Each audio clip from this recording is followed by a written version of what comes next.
berantakan. Dan jahil, nggak tahu konsekuensinya. Nah, ini harus dikoreksi oleh manusia. Tidak hanya dilihat dari segi apa? Dari segi yang selama ini peningkatan SDM itu di segi apa? Yang dilihat adalah produknya aja, produk perusahaan. Ya. Perusahaan yang meningkat, SDM-nya mantap, HRD-nya mantap, milih orang-orang yang bagus. Tetapi dirinya nanti di keluarganya benar nggak tuh? Nah, kita ini konsepnya itu semua menyeluruh, ya, menyeluruh. Untuk kepentingan dirinya sama kepentingan perusahaan, kepentingan lingkungan dilihat secara menyeluruh. Dalam konsep Al-Quran, yang berhasil itu tadi harta dalam jiwanya, dalam hatinya itu harus berhasil melepaskan diri dari kezaliman, dari kemunafikan, dari kemusyrikan, hanya beriman kepada Allah Subhanahu wa Ta'ala. Kemudian cobaan manusia bersyukur atau kufur. Ketika kita menghadapi sesuatu ini, kita kadang-kadang dapat mobil baru bersyukur, tapi besok ada lecet dikit marah-marah. Wah, ngomong begini. Nah, berarti manusia itu lupa. Itu padahal anugerah dari Allah.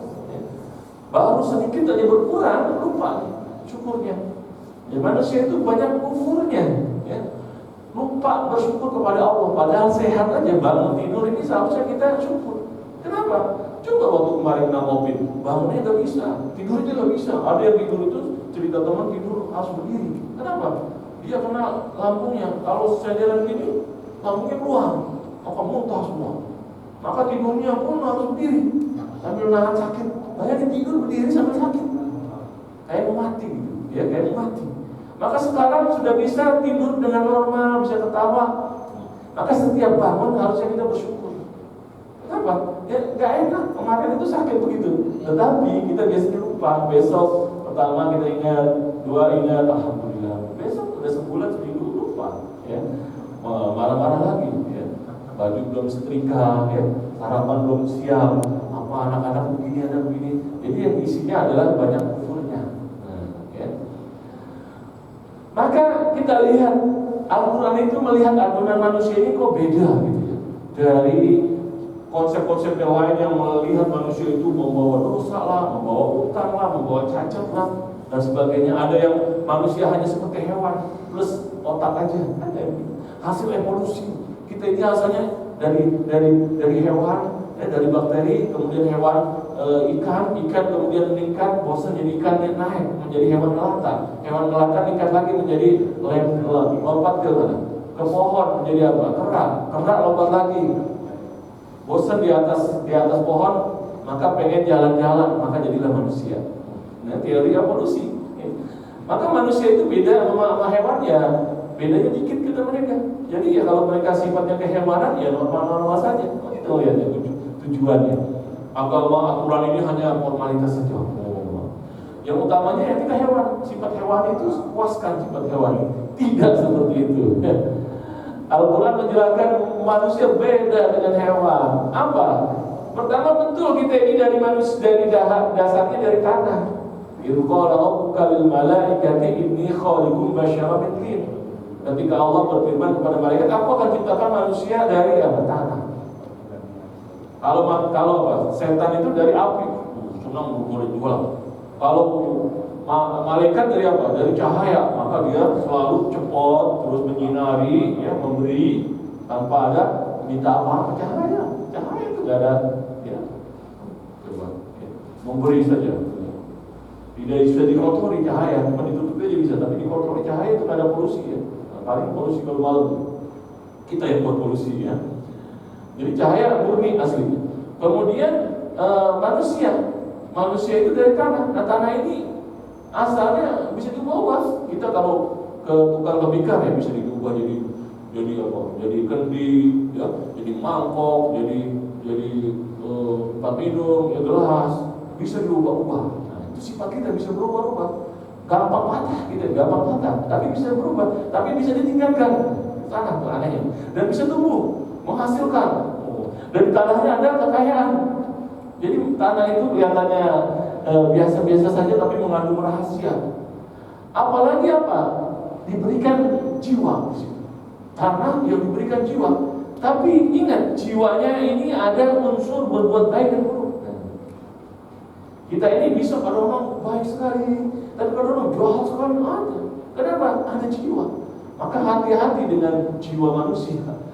Dorongan-dorongan buruk itu jangan diikuti. Nah, konsep yang salah tentang jiwa seperti oleh Freud mengatakan obat dari jiwa yang bermasalah adalah menuruti kemauannya.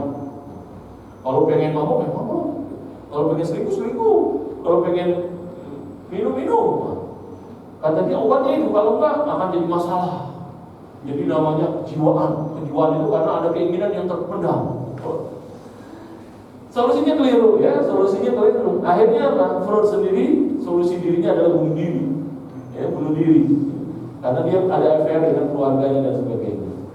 Nah, jadi Al-Quran menjelaskan yang berhasil, yang baik adalah bisa menanggulangi kelemahan tadi, konsep atau dorongan-dorongan buruknya. Dorongan buruk itu harus dilawan. Yang pengen pelit dilawan dengan apa? Sedekah, sedekah yang apa? Ekstrim. Ada juga istilah sedekah ekstrim. Untuk apa? Untuk lawan kepelitan diri kita. Yang malas ibadah, maka ibadah ekstrim misalnya, ya. Yang biasa malas baca Quran, kita sengaja kita jiwa kita ini kita latih. Yang malas kerja, kita latih supaya rajin kerja dan sebagainya. Jadi bisa diubah jiwa kita itu ya dengan lawannya.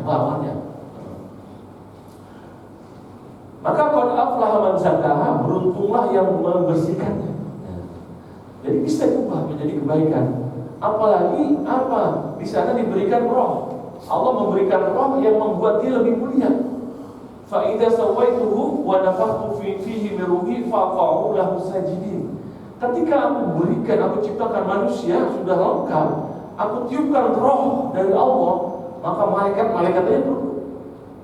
Maka level manusia itu bisa lebih tinggi lagi dari malaikat kalau dia beriman. Kita ini kalau kelas-kelas yang tadi melihat rendahnya ada kayak hewan gitu, kayak hewan. Itu kelas-kelas namanya evolusi. Ada yang kelasnya membawa dosa, ada juga. Ada yang kelasnya dia sedang dicoba dan sebagainya. Maka Al-Quran menjelaskan kita di levelnya bisa di atas mereka, asalkan dia beriman. Dan ini sekarang kita kerjaan malaikat ini. Malaikat itu kerja, tapi nggak makan, nggak minum, nggak seksual. Ini kita latihan jadi malaikat. Ya, tapi malaikat sementara, cuma berapa jam? Dari jam subuh sampai maghrib lagi. Malaikat terus-terusan. Ya, dia nggak punya keluarga dia, nggak mikir anak istri. Kita mikir anak istri dan sebagainya. Tapi kita berdaya malaikat sekarang. Kita tahan semua keinginan-keinginan. Maka pahalanya nanti puasa itu nilainya tinggi sekali oleh Allah Subhanahu wa taala. Maka kesimpulannya manusia ini potensinya sangat lengkap sekali, ya. Tetapi bahayanya bisa jatuh dan naik gitu. Maka kalau kita ingin meningkatkan diri kita, maka harus menggunakan semua potensi yang ada menjadi kebaikan bagi kita. Di sini ya, dijelaskan konsep perbaikan manusia oleh Quran itu bersifat syumuliyah, integratif. Tidak hanya untuk potensi penghasilan perusahaan, tidak hanya untuk fisiknya saja, tidak hanya untuk ketenangan jiwa, tidak, semuanya. Semua kebaikan manusia itu dijadikan perhatian tadi. Pembersihan jiwa, iya. Kerja, iya. Berbaik pada keluarga, iya. Menjaga fisik, iya. Rohani, iya. Dunia, iya. Akhirat juga iya. Bayangkan orang yang berhasil di dunia, akhiratnya selangkah. Di sini puja-puja, ya, uangnya ratusan triliun, ribuan triliun, di sana kere. Lebih kere daripada orang-orang yang sekarang ini menjadi apa? Menjadi pencari barang bekas. Kenapa? Pencari barang bekas itu dia sholat 2 rakaat sebelum subuh, maka kekayaannya dunia dan seisinya. Maka yang orang-orang pada kaya itu kalau dia nggak ada iman, nggak ada amalnya, dia selalu kere, nggak ada gunanya. Kalah sama orang yang sholat 2 rakaat. Maka saya lihat orang-orang yang pada sholat 2 rakaat aja itu ya sekali aja dia kalahin Bill Gates, Steve Jobs, Bezos dan sebagainya itu kita lihat ya Allah kesian banget dulu jagoan itu ya sekarang. Maka ketika Islam mengajak memperbaiki manusia, itu diperbaiki seluruhnya, konsepnya, worldview-nya. supaya dia bisa semuanya selamat. Dan hasilnya kebahagiaan dunia akhirat, bukan hanya dunia saja. Mungkin dipuji-puji gelarnya Oscar, ada terpuji, pejabat terpuji, pimpinan terpuji, terus artis terpuji. Tapi di akhirat terpuji nggak? Nah, itu kita pengen juga di dunia terpuji, di akhirat terpuji. Gimana caranya? Cuma Islam yang punya, ya. Karena itu Islam itu berkeseimbangan. Bahkan dikatakan wakadzalika ja'alakum ummatan wasata litakunu syuhada'a 'alan nas. Kami jadikan kalian itu sebagai umat pertengahan yang menjadi saksi bagi manusia. Lihat kita. Orang kaya tapi zalim. Jadi kita tahu tuh ujungnya nih orang celaka nih. Atau berkuasa tapi apa? Diktator ya. Atau orang pintar tapi salah menggunakan kepintarannya. Atau orang terkenal tapi FN ceritanya begini, dipuji-puji sebagai bintang dan sebagainya. Kita lihat ya, itu sedikit lagi itu keindahan tubuhnya itu selesai, itu hilang. Maka kita menyaksikan dan kita berpikir bagaimana caranya jangan jatuh seperti itu. Kemudian kita ini istiqlalnya, independen. Kenapa? Al-Quran itu lengkap. Al-yawma akmaltu lakum dinakum wa atmamtu 'alaikum ni'mati. Pada hari ini aku sempurnakan agamamu dan sempurnakan nikmatku. Jadi konsep Islam itu nggak minjem dari sini, nggak minjem dari situ, tidak. Dari Quran saja sudah lengkap, menghasilkan, mengantarkan kebahagiaan dunia dan akhirat. Kita nggak perlu lagi nyontek-nyontek ini dan itu, ya. Tinggal dijalankan saja. Bahkan Rasulullah SAW itu ajarannya yuzhirahu 'ala dini kulli. Allah ingin tunjukkan, menangkan kepada agama seluruhnya. Ketika mengikuti Rasulullah SAW selesai. Ini yang membuat Bill Warner itu kemarin mengatakan kita ingin mengubah Islam tapi nggak bisa. Kenapa? Al-Quran nggak bisa diubah. Al-Quran terikat dengan hadis nggak bisa diubah.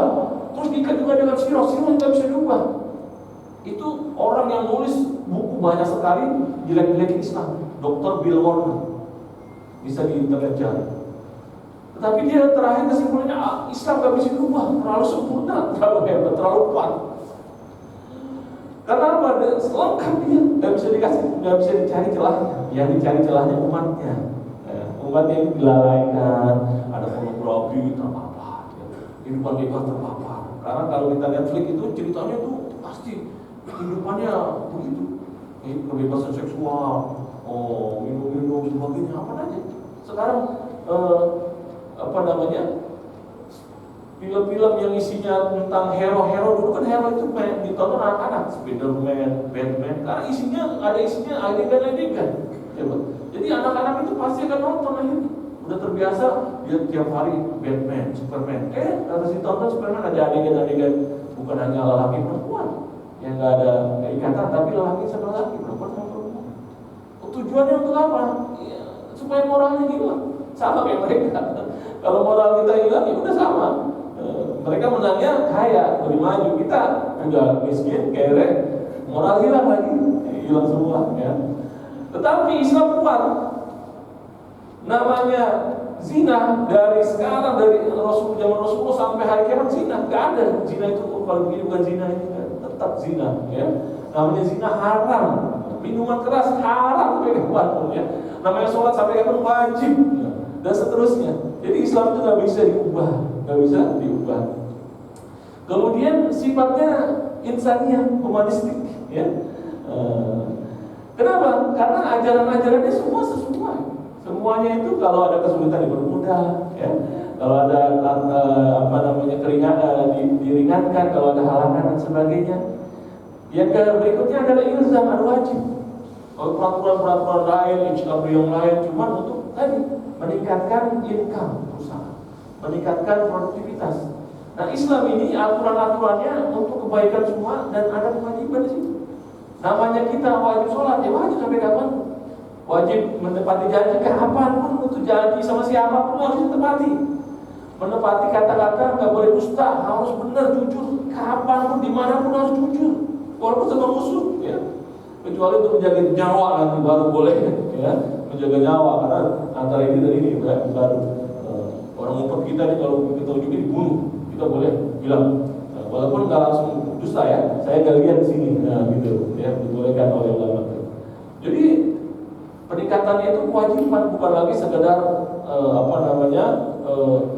motivasi dan sebagainya. Kemudian kontinuitas, tujuannya dunia dan akhirat. Ini biasanya hanya tadi kepentingan itu. Kalau pas kita udah pensiun ya nggak mau tahu perusahaan apa. Tapi Islam kita pensiun sampai mati sampai dibangkitkan itu ada urusan sama Rasulullah SAW. Sampai beliau itu menyiapkan syafaat bagi umatnya. Syafaatku aku berikan pada umatku yang pada salah-salah, yang dosa-dosa gitu ya, yang kurang tapi bertobat gitu. Maka dibantu oleh syafaat Rasulullah SAW.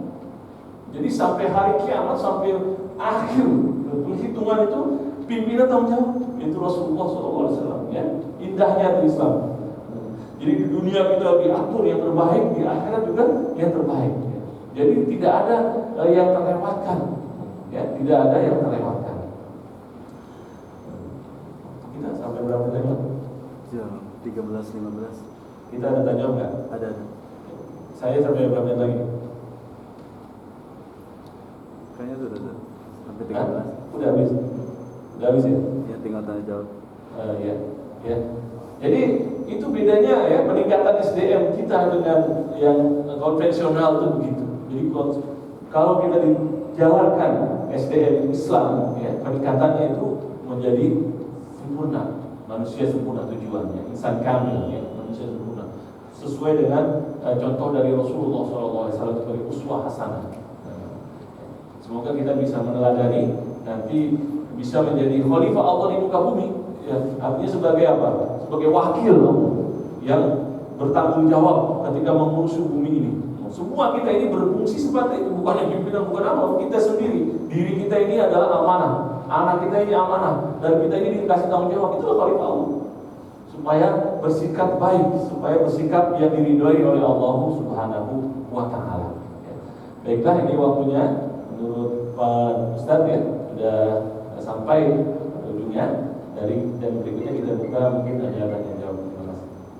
Baik, alhamdulillah, sangat menarik sekali kajian kali ini terkait Al-Quran dan peningkatan SDM. Itu pada para jemaah, silakan yang mau bertanya atau menambahkan. Begitu juga para peserta Zoom, kami persilakan bisa lewat via chat atau bertanya langsung.